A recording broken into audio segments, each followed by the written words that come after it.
This is Kakaaki, the African voice, reaching you from Abuja in Nigeria.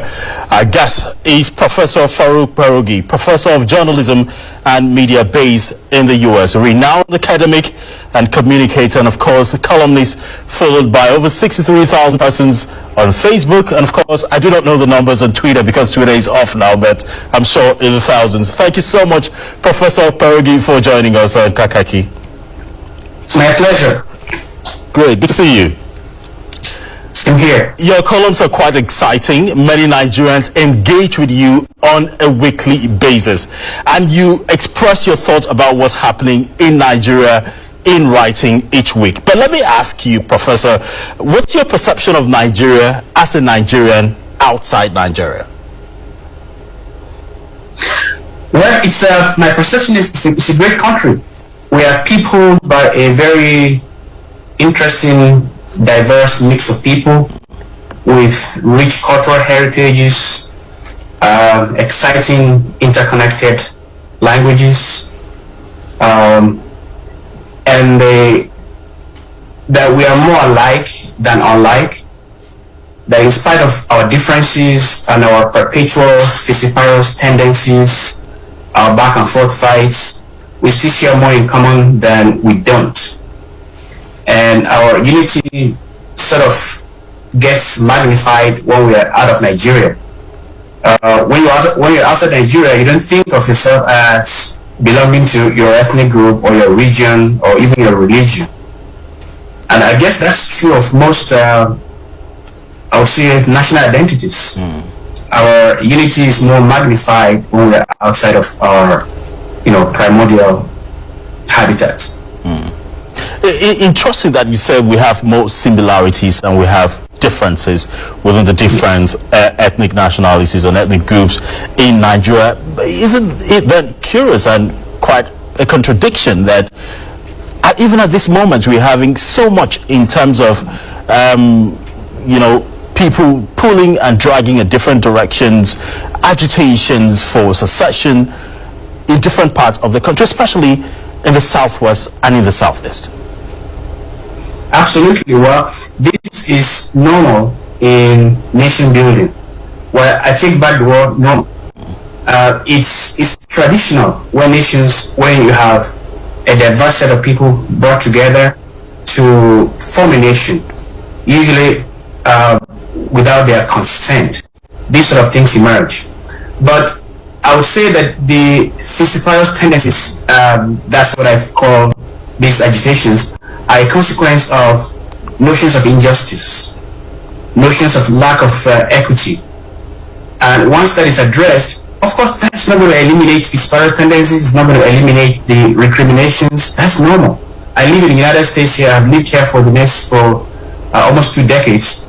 And you still find people in the South who are asking that they want to secede. The civil war that was fought almost 200 years ago hasn't quite gone. And there are people in the northeast of the United States who say they are so culturally distinct from the rest of the country that they want to be their own country. Those things still exist. In fact, in a very curious twist of circumstances, on sometime in 2011, the people in the northeast and the people in the south, particularly in Texas, came together and had what they call a secession conference, where people decided we are very different people. We don't belong here. We should separate on our own. So it's like Biafrans and say Ariwa, secession is coming together to agree to go their own separate ways. Those kinds of things happen all the time.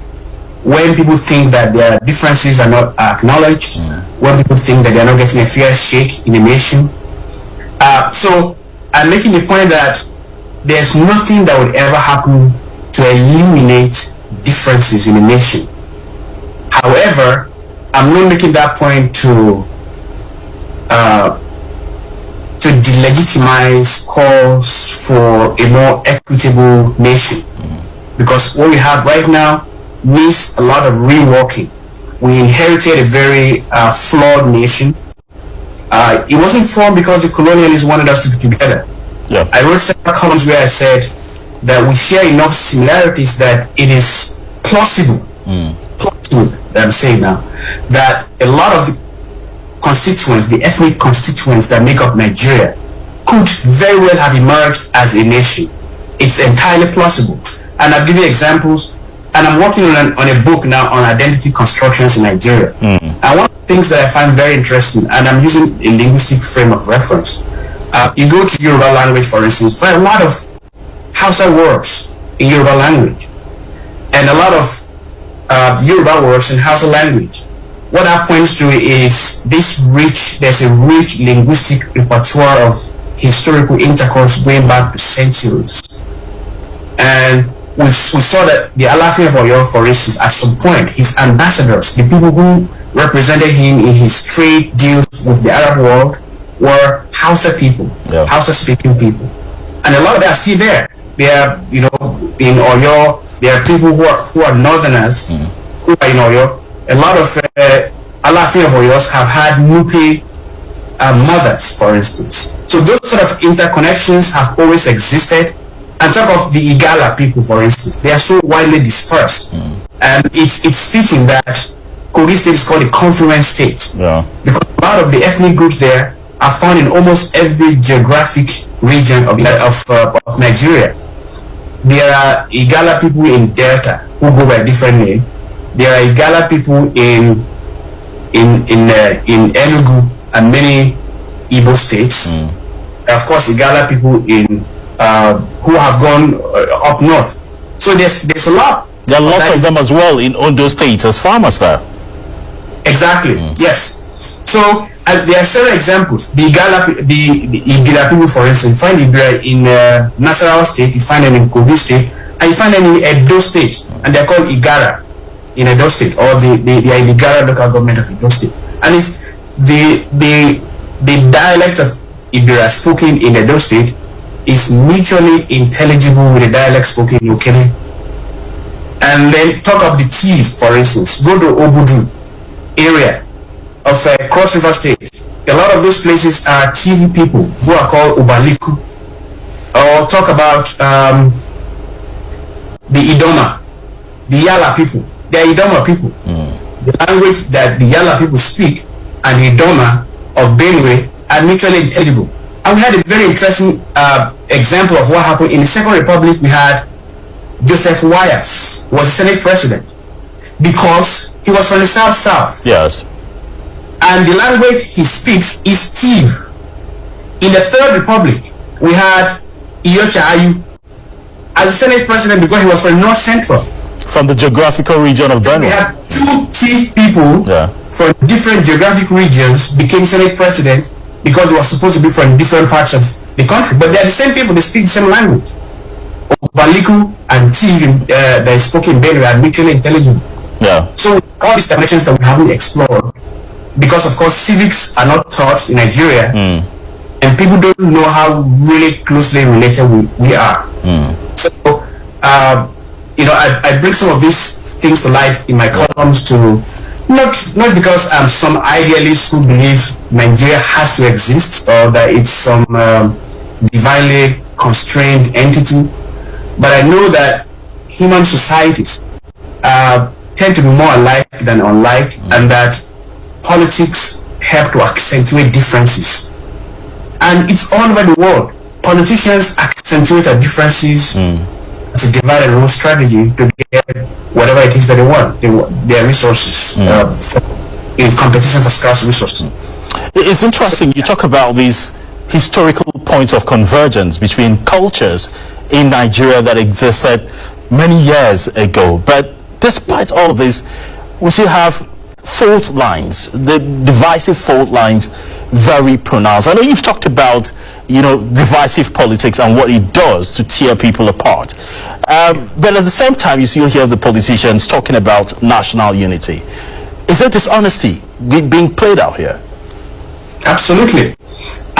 So, like I said earlier, the ethnicity is used as an instrument, it's a cudgel to access scarce resources. So, politicians know that they're more alike than unlike, but they play up these differences to create, and frankly, to be fair, that's true of all societies. People always play up differences. If the differences don't exist, they will invent them. I'm going to give you an example of Somalia. Somalia is like the most monolithic society, the most monolithic nation you can ever imagine. Almost everyone there is Muslim. It's 100% Muslim. Not just Muslim, they are Sunni Muslims. So you don't have Shiites and all this other sect of Islam there. And then in terms of ethnicity, every single person is a Somali. So they are people always look at Somalia is one big family. Everyone is related to each other, genetically. But what happened? They are divided on the basis of clans.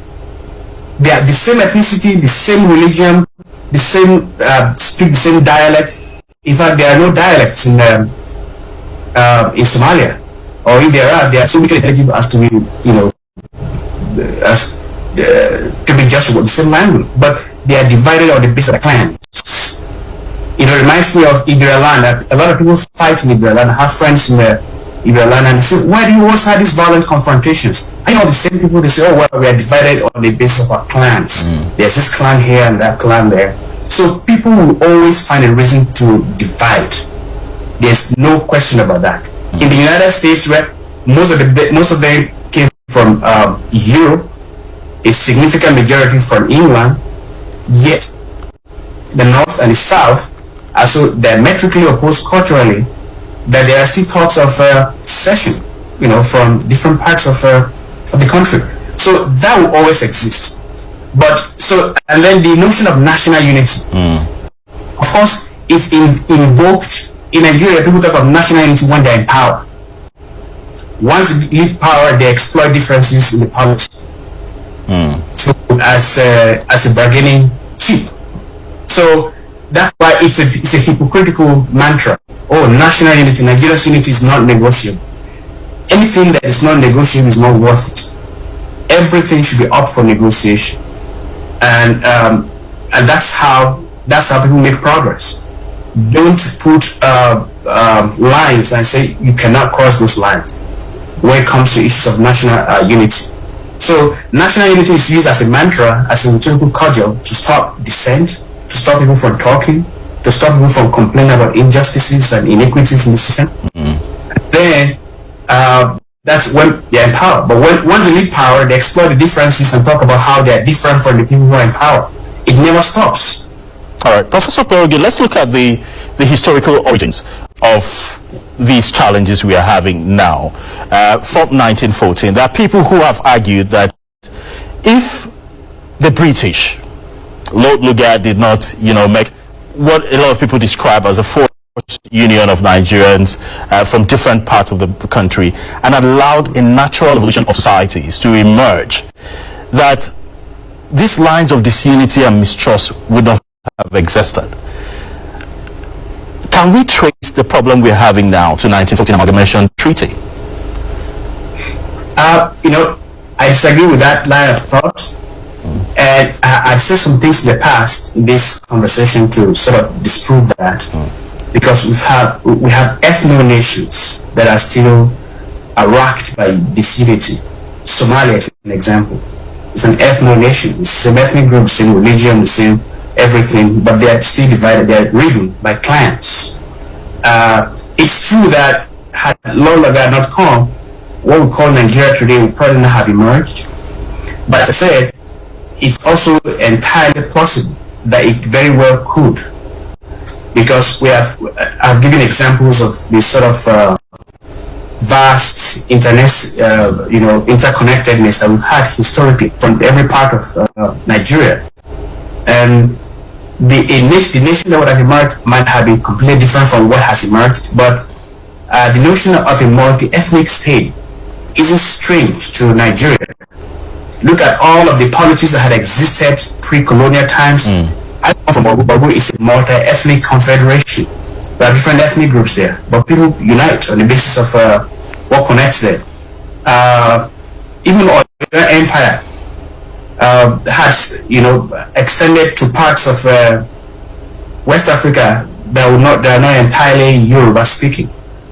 So I know I mean, what I agree with in the statement is that the colonialists did not form this nation for altruistic reasons. They formed it for their own convenience. It's, just plunder. They just wanted to plunder the people, got them together, and created conditions for them to be permanently feuding with each other, so that the nation does not progress. But for me, that's what I call the rhetoric of lamentations. Let's go past that. It's been several decades since then. So can we really go past that when there's also been the argument that the colonial legacies has also sown the embers of and sown the seeds of disunity and mistrust in the country. And that's what I said. Yeah, up from 1940 to 1960 independence and thereafter, there's a perception that because of the British ruling style, the direct rule and indirect rule in the south, direct rule in the north, and how the left, somehow the structure of governance and administration system favored the north more than the south, and that legacy has continued up until today. Well, you cannot disprove that with the resources of logic and evidence. And I would say, yeah, absolutely true. The colonialists intentionally favored the north, for all kinds of reasons. Indirect rule was very successful. That made it so that was economic on their part. They did not have to bring a lot of people from Britain for the colonial project, since the traditional institution was sort of embedded in colonialism. In the south, that was difficult to execute, first because we had a lot of so-called acephalous societies. That's people where we don't have a king that they respected and kowtowed to. What I meant we should move past that is, if we are really interested in the country, and it appears that the elite are, and because we've been married, so-called, for the last couple of years, and a dissolution of that marriage is going to be very costly, emotionally, economically, and politically for a lot of people. Let us come together and iron out those differences. That, as I said, that's not going to lead to a situation where we're going to have no problems at all. There will still be problems. And that's why I hate the idea of Nigeria's unity being non-negotiable. Because they're saying you are satisfied with the status quo. And the status quo doesn't serve anybody, doesn't serve a lot of people, who constitute this country. So come together and say, what are the parameters? What is it? There's a program that I watched some time ago, more than maybe 20 years ago. The wife of the late Professor Saburi Biabaku was being interviewed on television, and I just caught that point of the interview where they asked her what she means about her husband, and she said, "I miss our quarrels, I miss our fights." And I was curious. I was going to switch off the TV because I wanted to sleep, but I was curious why anyone would miss fights and quarrels. And then the interviewer asked her, "What is it about your fights? Why did you miss your fights?" And she said, "Our fights and our quarrels helped us define and redefine our limits."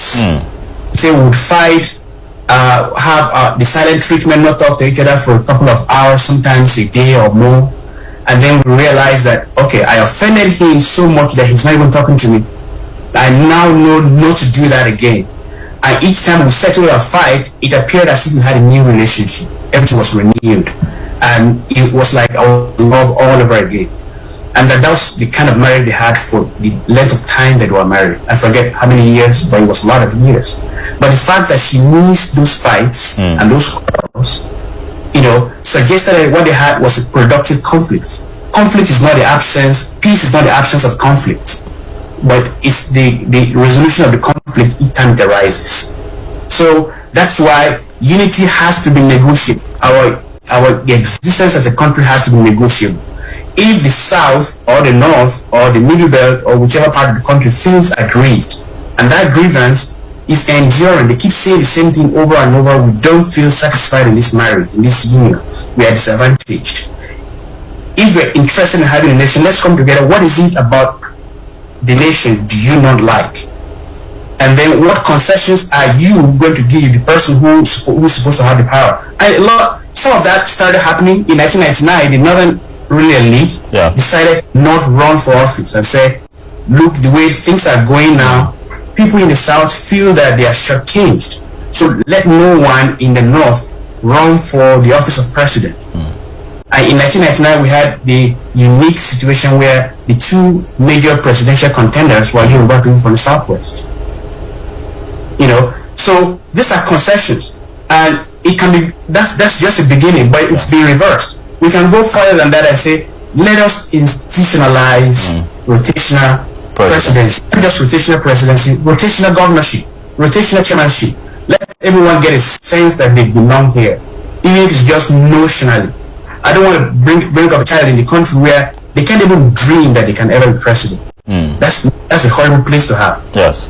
It's interesting you mentioned some of these issues and discussing Nigeria's unity, and when people hear that term, especially the current ruling class, there seems to be some kind of pushback, and the perception is you're talking about the disunity of Nigeria. In fact, the catchphrase is even restructuring, and that's not something that the current ruling class even wants to listen to. How then do we even start the conversation in the first place?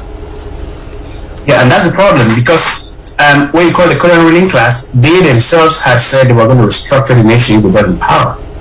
You know, Buhari said he was going to restructure. APC's manifesto was restructuring. That goes back to what I said earlier. The ruling class, when they are in power, they do not brook any dissent. They do not want anything to disrupt what they enjoy.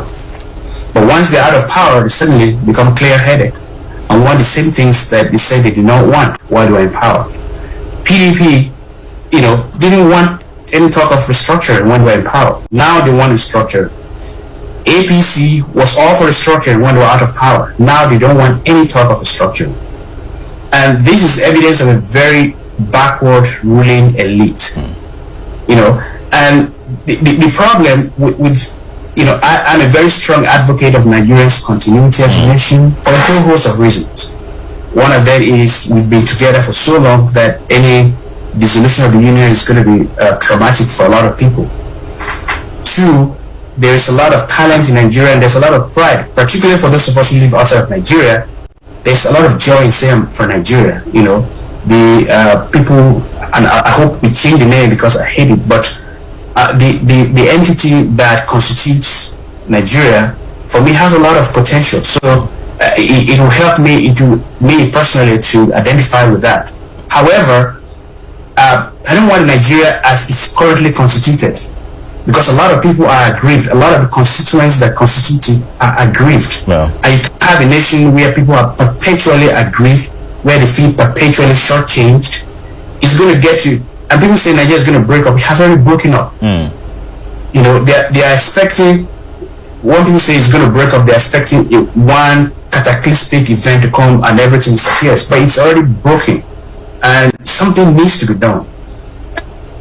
Don't seem to realize that, you know, the magic wand that they waved historically, when the country gets to the edge of the precipice, and then we bring it back again. They think, oh, it's always going to happen like that. But that's no society works like that perpetually. And I'm hoping that people who don't really matter, who care, who say, look, it doesn't matter whether or not we're in power. Let us come together and discuss what it is that's making some people feel so aggrieved that they want to be out of the country. And what some people think, oh, everything's okay. That it's like a marriage. When you're married and one partner complains about certain things almost all the time, and you don't address those things, the marriage is going to collapse or be dysfunctional. So I'm hoping that people, you know, think beyond the present. They think beyond their privileges, their temporary privileges, because once they're out of power, those privileges will be gone. Absolutely. And say, let us come together and identify what is it that makes certain people feel so aggrieved that they want to get out of the nation on a perpetual basis. Professor Kperoogi, you talk write so much about the failures of governance and also put the president, Muhammadu Buhari, through a grueling spotlight.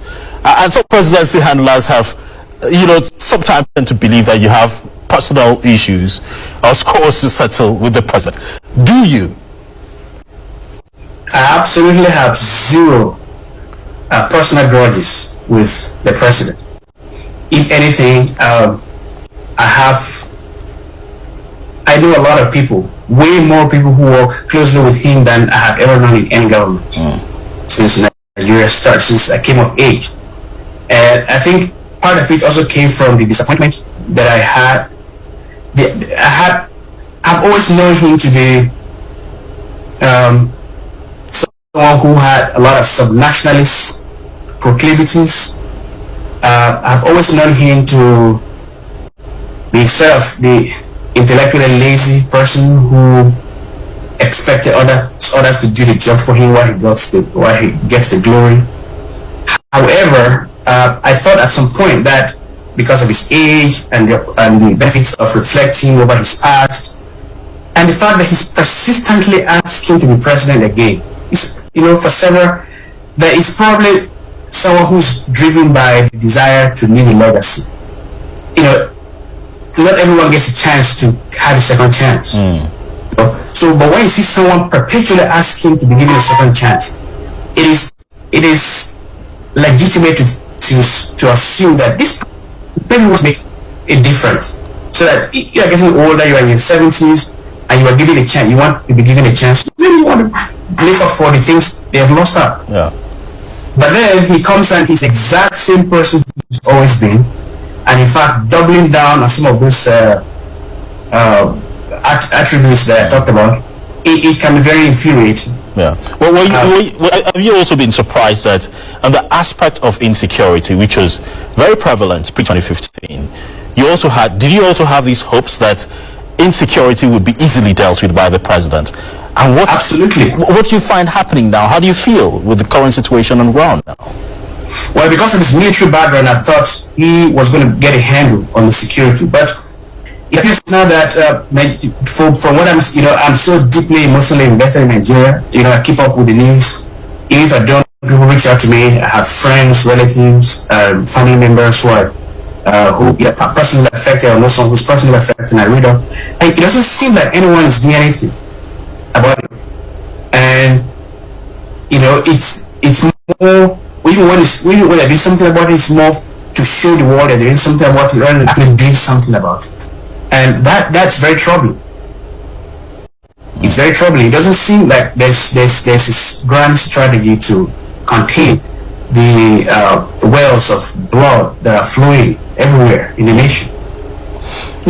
There's so much happening in the country. I mean, there's been so much in terms of regulating citizens' right to free speech and expression, even media practitioners as well, and media organizations as well. I mean, these are things that seem to be, taking the focus of the government, even when we have serious existential crisis facing the country at the moment. And you've talked about 2023, for instance, and I read your piece where you said that you have concerns about 2023. Indeed, probably looking at the way the perceived gagging of the media is taking place in the country, and you say you doubt that it is possible that there will be a transition in 2023, that Nigeria is gradually transiting into a one-party state. Why do you have that feeling? Yeah, because I keep a tab on Nigeria. I chronicle right from 1999 to now. I chronicle the events that happen, and I'm not sure that I have seen anything close to what is happening right now.